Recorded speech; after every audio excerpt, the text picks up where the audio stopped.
is Monday afternoon, and Roberta watches her sons spout laughter from their geyser throats.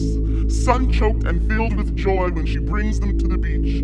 All 6 members of her family are here, a sanctuary slightly out of reach, a raft against the constant lash of waves. But today, the undertow will be too savage for her to save them. Today, the ocean is a tyrant appointed to swallow them all.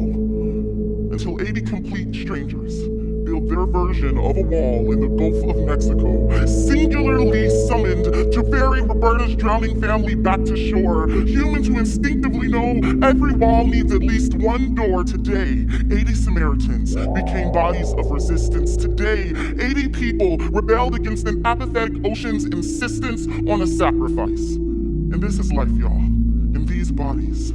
Breathless and beleaguered, we coax one another to survive. We are alive despite even our bones' dissent. The slack-jawed mutter that says these bodies were not meant for delight. Who are we to smile as the world spins in entropy, a hula hoop at our feet? What right have we to meet this day with anything but fear? We are safe right now, but out there, whilst the tiny bloom of child, we hush from the inside, and I know he is, she is, they are, we are afraid, convinced we must beware and hide. But what are we if not survival personified? Because at this very shake of second, a queer kid stands unapologetically lucent in the lion's den of a middle school cafeteria.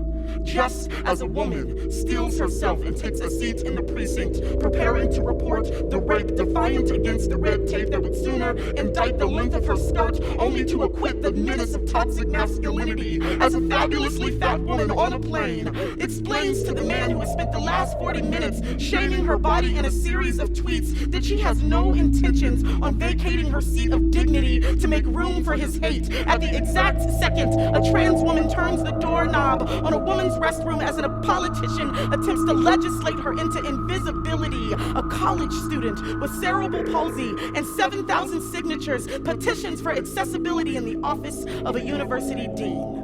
Some days, the invocation of simply being seen in the body we have today is the chant, is the march, is the picket sign. There is no time in all of history when we have not resisted, even as they attempted to gavel our silence. Nevertheless, we persisted, each of us a link in the human chain. Your shame has not slain even the lowliest of beasts, but our collective transformation has toppled entire empires, delivered us intrepid to capital city streets. 3 million grains of sand forged under the heat of oppression until we were fine as keen-edged glass. A buttress of bodies unafraid to ask why black life should not matter, as we saw no they in we. New solidarity was a word that must spring forever like water beside a standing rock. The clock of justice will not tarry while you question whether you are worthy of the fight. Despite all you've been told, resistance is an everyday act. The work of excavating every tiny artifact of the oppressor that lives in you. Your call to be a balm to every self-inflicted wound is the way movements are birthed. In a land glad to wish us endless slumber, waking unrepentant, and our skin is a hero's journey. And the only way we collectively prevail, and only then can we say in the words of the famous poet Lucille Clifton, won't you celebrate with me? That every day something has tried to kill us, and has failed, and has failed.